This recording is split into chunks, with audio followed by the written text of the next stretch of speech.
نحمده ونصلي على رسوله الكريم اما بعد فاعوذ بالله من الشیطان الرجیم بسم اللہ الرحمن الرحیم ربی اشرح لی صدری ویسر لی امری واحلل عقدۃ من لسانی یفقہوا قولی اللہم فقہنا فی الدین اللہم انا نسألک علما نافعا وعملا متقبلا ورزقا طیبا۔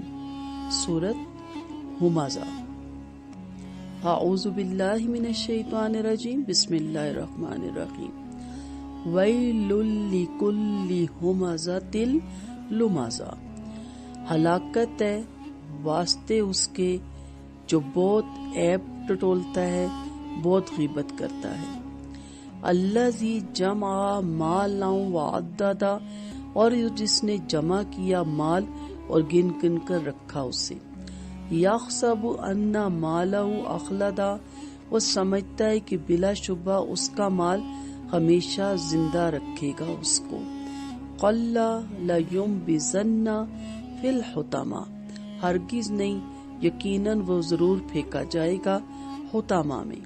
وما ادراک ما الحطمہ، اور کس چیز نے خبر دی آپ کو کہ کیا ہے وہ حطمہ۔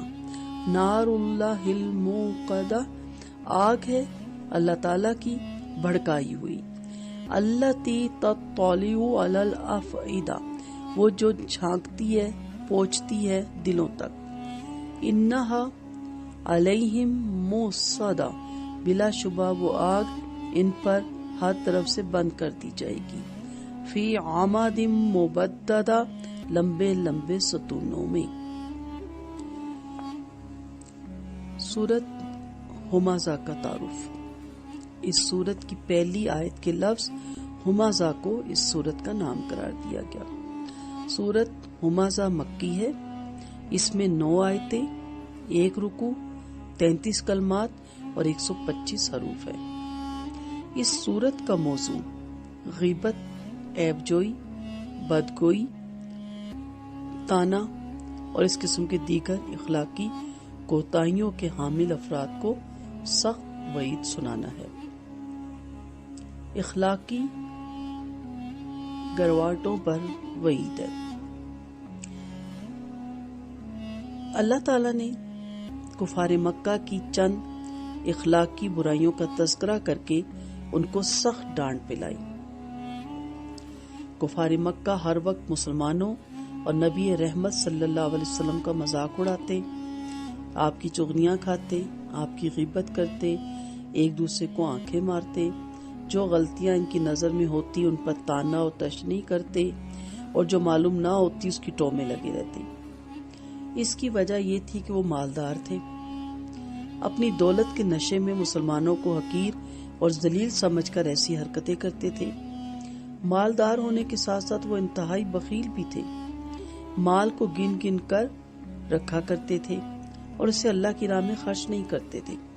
وہ اس غلط فہمی میں مبتلا تھے کہ مال و دولت ہمیشہ ان کے پاس ہی رہے گا اور کبھی ان کو موت سے ہمکنار نہیں ہونے دے گا۔ اللہ تعالیٰ نے ان پہ واضح کر دیا کہ ان کی ایسی حرکتوں کا انجام بھڑکائی ہوئی آگ کی صورت میں ظاہر ہوگا، جس سے ان کو تباہ کر دیا جائے گا۔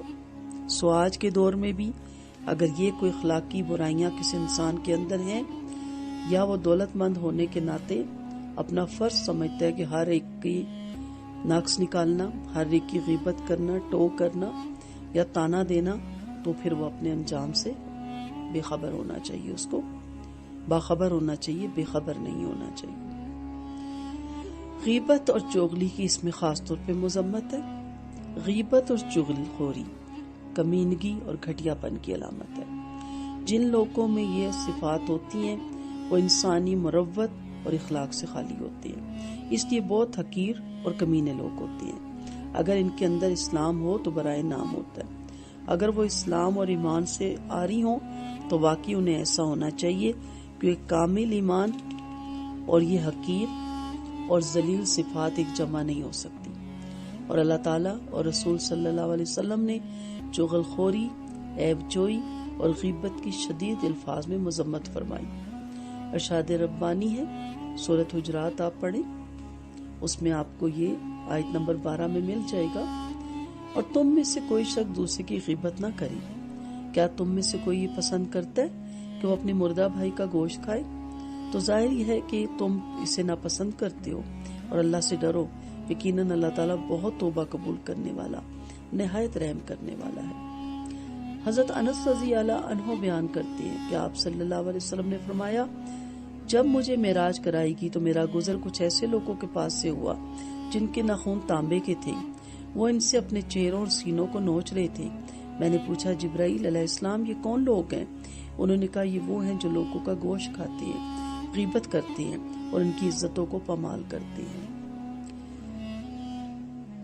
اس طرح چغل خور کی مذمت کرتے ہوئے اللہ تعالیٰ نے فرمایا، ہمازم مشائم بنمیم، تانا دینے والے، انتہائی چغل خور کی بات نہ مانی۔ حضرت حذیفہ رضی اللہ عنہ سے روایت ہے کہ آپ صلی اللہ علیہ وسلم نے فرمایا، لا يدخل الجنت قطات، چغل خور جنت میں نہیں جائے گا۔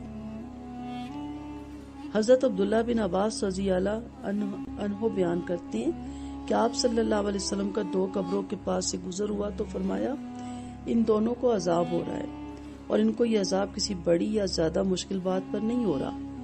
پھر فرمایا، کیوں نہیں؟ وہ بڑی بات ہی ہے، ان میں سے ایک تو چغل ہی کھایا کرتا تھا اور دوسرا پیشاب کے چیٹوں سے نہیں بچتا تھا۔ صحیح بخاری کی حدیث 1378 ہے۔ اللہ تعالیٰ نے فرمایا کہ جو لوگ نبی کریم صلی اللہ علیہ وسلم اور مسلمانوں کو تنگ کرتے ہیں اور چغل خوری، عیب جوئی اور غیبت سے کام لیتے ہیں اور مال و دولت کو گن گن کر رکھتے ہیں، ان کا انجام بڑا بھیانک ہوگا۔ قیامت کے روز ان کو اس قدر ہولناک اور خوفناک آگ میں ڈالا جائے گا کہ دنیا میں تمہاری عقلیں اس کا ادراک نہیں کر سکتی۔ استغفر اللہ، اللہ ہم سب کو محفوظ رکھے، اور تمہارا فہم اور شعور اس کی تہ تک بھی نہیں پہنچ سکتا۔ وہ آگ اس قدر سخت ہوگی کہ اس کی حرارت دلوں تک پہنچ جائے گی۔ ویسے تو دنیاوی آگ کے اندر بھی خاصیت ہے کہ وہ ہر چیز کو جلا ڈالتی ہے، لیکن دنیا میں یہ آگ دل تک پہنچتے ہی انسان کی موت واقع ہو جاتی ہے، جبکہ جہنم میں ایسا نہیں ہوگا۔ وہ آگ دلوں تک پہنچ جائے گی لیکن موت نہیں آئے گی، بلکہ آرزو اور خواہش کے باوجود بھی موت نہیں آئے گی۔ اس سے بڑھ کر یہ کہ جہنم کے دروازے اور راستے بند کر دیے جائیں گے تاکہ کوئی بارنہ نہ نکل سکے، اور ان لوہوں کی میخیں پیوست کر کے لمبے لمبے ستونوں میں اس طرح ٹھوس دیا جائے گا کہ جس طرح لکڑی میں میخیں ٹھوک دی جاتی ہیں۔ استغفر اللہ، اللہ ہم سب کو اس کبھی عادت سے، اس بری عادت سے محفوظ رکھے۔ آیت مبارکہ کی حکمتیں اور تقاضے کیا ہیں؟ غیبت، عیب جوئی اور چغل خوری کافروں کی عادتیں ہیں۔ مسلمانوں کو ایسی بری عادات زیب نہیں دیتی کیونکہ یہ کبیرہ گناہ ہے۔ مال و دولت جمع کرنا زندگی کا مقصد نہیں ہے۔ اگر یہ مقصد بن جائے تو انسان طمع اور لالچ کے ساتھ ساتھ تکبر اور غرور کا بھی شکار ہو جاتا ہے۔ غربا اور مساکین کو حقیر اور ذلیل سمجھنے لگتا ہے، ان میں عیب نکالتا ہے اور اشاروں کنایوں میں انہیں ذلیل کرنے کی کوشش کرتا ہے، اور اللہ کے دیے ہوئے مال میں سے ایک پیسہ بھی ان پر خرچ کرنا گوارا نہیں کرتا۔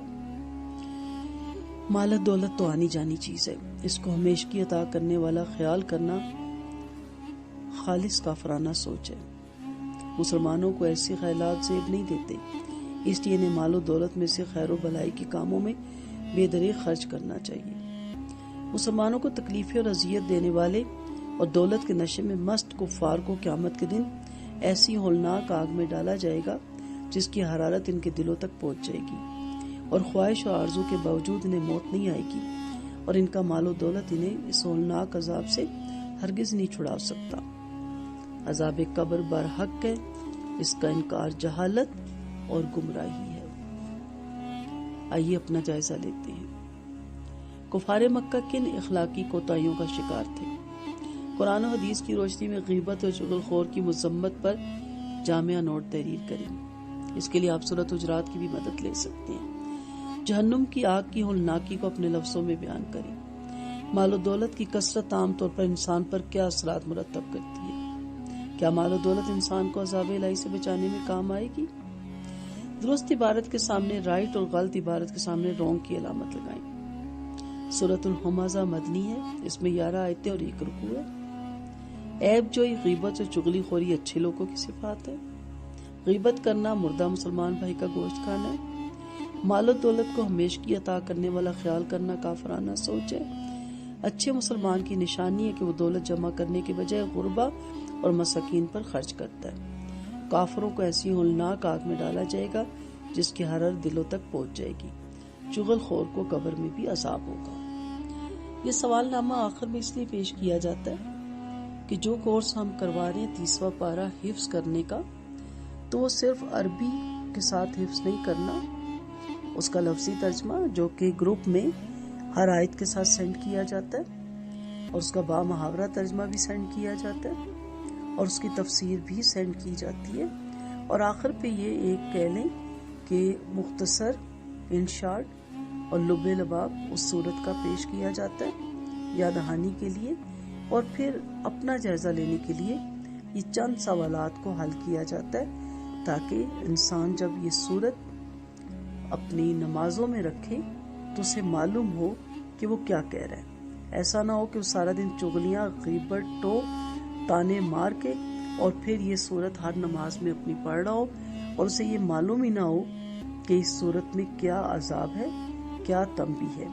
اس لیے میں اکثر کہتی ہوں کہ اگر آپ پورا قرآن حفظ کر لیں، اس کا ترجمہ پورا یاد کر لیں، اس کی تفسیر پوری یاد کر لیں اور اس کو عمل میں نہ لائیں، تو یہ سارا عمل آپ کو نہ عذاب قبر سے محفوظ رکھ سکتا ہے اور نہ قیامت کے عذاب سے اور نہ جہنم کے عذاب سے۔